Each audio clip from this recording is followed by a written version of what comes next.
Hello everyone, my name is गुरु टेंगुरी और आप सभी का स्वागत है हमारे YouTube channel the twin Bros में। आज मैं हाजिर हूँ एक बहुत ही इंटरेस्टिंग वीडियो के साथ। आज हमारा टॉपिक है how to solve sample papers. अभी कुछ दिनों पहले हमें एक जन का कमेंट आया था, आप में से किसी का ने कहा था कि यार इस टॉपिक पर वीडियो बनाओ। बहुत ही अच्छा लगता है ऐसा सुन के कमेंट में कि आप सजेशन देते हो। क्या होता है, एकदम से हमें सारे टॉपिक दिमाग में तो नहीं आ सकते ना कि यार इस पर भी बनाना चाहिए, इस पर भी बनाना चाहिए। जब आप हमारे साथ टॉपिक शेयर करेंगे, जब हमें बनाने में बहुत मजा आएगा। इस टॉपिक के बारे में हमने पहले सोचा था, लेकिन एकदम से दिमाग से चीज़ निकल गई थी। तो जैसे ही कमेंट पड़ा तो हम तुरंत इस पर वीडियो बनाने के लिए आ गए। बहुत ही अच्छा टॉपिक और पूरा डिटेल में आपको समझाने वाला हूं। आज हम बात करेंगे कि भाई एक सही तरीका क्या होता है सैंपल पेपर सॉल्व करने का। आपने अक्सर मेरी वीडियोस में सुना होगा, मैं बोलता हूं कि एटलीस्ट 2 सैंपल पेपर आपको सॉल्व करना चाहिए। आज मैं आपको बताता हूं कि 2 सैंपल पेपरों को सॉल्व करने का तरीका सबसे सही क्या है, और इन दोनों सैंपल पेपरों को हम अलग अलग तरीके से सॉल्व करने वाले हैं। ये तरीका मैंने भी अपनाया था, मुझे बहुत ही सॉलिड लगा था।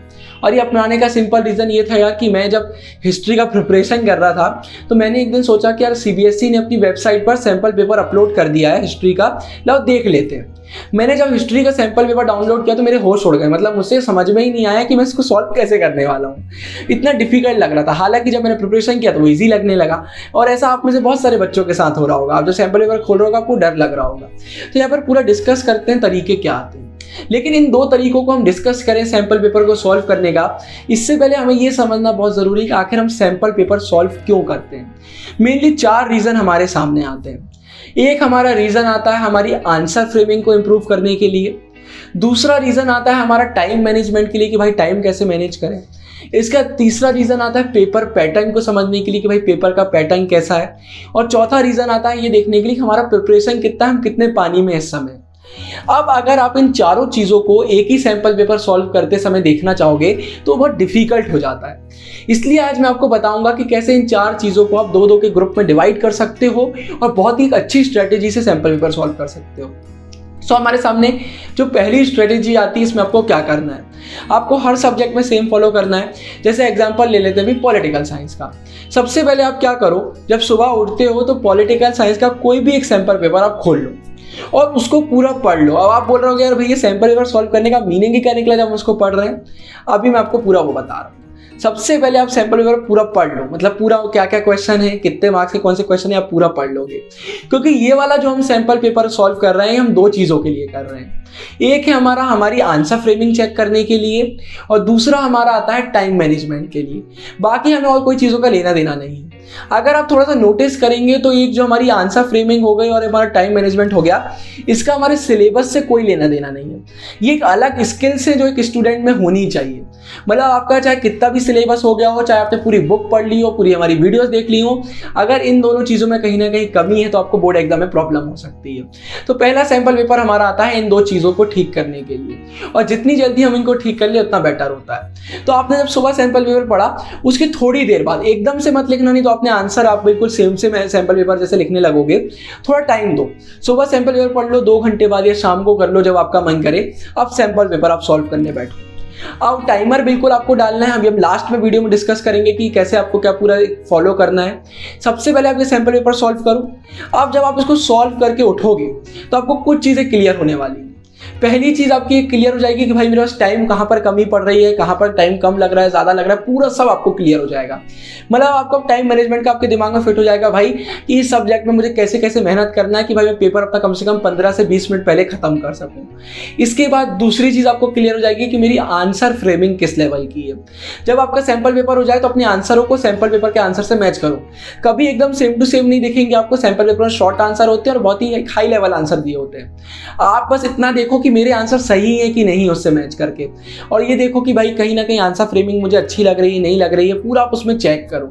जब आप ये पूरा चेक करोगे तो आपको सब क्लियर हो जाएगा आंसर फ्रेमिंग का। अब ये दोनों चीज आपकी क्लियर हो गई। अब यहाँ पर क्योंकि हम सैंपल पेपर के क्वेश्चन पहले से पढ़ के बैठे थे तो हमें यहाँ पे ये मालूम था कि आंसर क्या लिखना है, मतलब पेपर हमें पूरा पता हुआ था। तो यहाँ पर ये कोई टेंशन वाली बात ही नहीं आएगी कि भाई मेरा प्रिपरेशन कितना हुआ है, कैसे नहीं हुआ है, ये सब आपको क्लियर होगा। लेकिन मैं आपको एक चीज़ ये बोलना चाहता हूँ कि सैंपल पेपर अब जब भी सॉल्व करने बैठना जब आपको पूरा अंदर से विश्वास हो चुका है कि भाई मेरा पूरा सिलेबस हो चुका है, अब मैं सैंपल पेपर के लिए तैयार हूँ। ये मात्र एक कंडीशन आती है जो आपको फॉलो करना है सैंपल पेपर सॉल्व करने से पहले। जब आपका पूरा सिलेबस हो जाए जब ही आपको सैंपल पेपर सॉल्व करना है। तो ये हमारा होता है पहला सैंपल पेपर सॉल्व करने का तरीका। मतलब पूरा एक बार सैंपल पेपर हम पढ़ चुके हैं, हमने पूरा सॉल्व किया, हमें अपनी आंसर फ्रेमिंग और टाइम मैनेजमेंट के बारे में सब मालूम चल चुका है। अब इसके तुरंत बाद आपको इन दोनों चीज़ों पर काम करना चालू करना है। आंसर फ्रेमिंग अच्छी नहीं है, हमने अभी रिसेंटली एक वीडियो डाली आंसर फ्रेमिंग की, आप बिल्कुल उसको फॉलो करो, आंसर फ्रेमिंग अपनी इंप्रूव करो।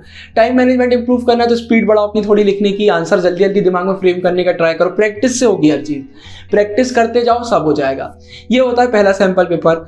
अब जब दूसरा सैंपल पेपर आप सॉल्व करने बैठोगे तो आई होप आपने इन दोनों चीज़ों में काम कर लिया होगा। अब दूसरा सैंपल पेपर आपको सिंपल क्या करना है, बिल्कुल कहीं पर कुछ नहीं देखना है, कोई भी एक सैंपल पेपर उठा लेना, रैंडम बिल्कुल। ऑनलाइन आप कोई डाउनलोड कर लो, हमारे डिस्कॉर्ड पर बच्चे बहुत शेयर कर रहे हैं, बहुत ही प्यारे बच्चे, आप उनसे देखो, डिस्कॉर्ड में ज्वाइन करो, हमारे वहाँ से सैंपल पेपर निकालो। आपके पास अगर सैंपल पेपर की बुक है आप वहाँ से निकालो और सीधा सैंपल पेपर सॉल्व करना चालू कर दो। अब जो हमारे सिलेबस के बाहर की चीज़ें थी, हमारी आंसर फ्रेमिंग और हमारा टाइम मैनेजमेंट, उस पर हमने काबू पा चुके हैं, अब वो चीज़ हट जाएगी।